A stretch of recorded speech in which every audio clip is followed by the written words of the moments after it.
Alors, ce qui est très intéressant avec le label ISR, dans sa déclinaison immobilière notamment, c'est que, en fait, il propose deux alternatives.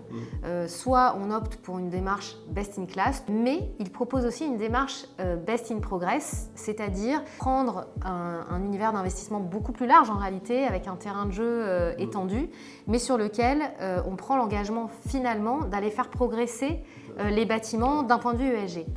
Alors, cette démarche, elle est aujourd'hui prépondérante pour les fonds immobiliers.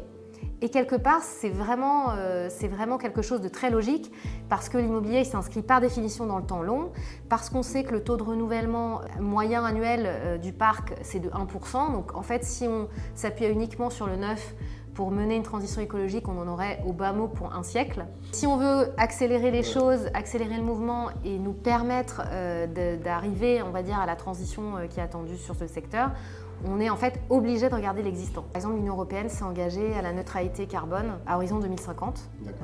C'est un engagement européen.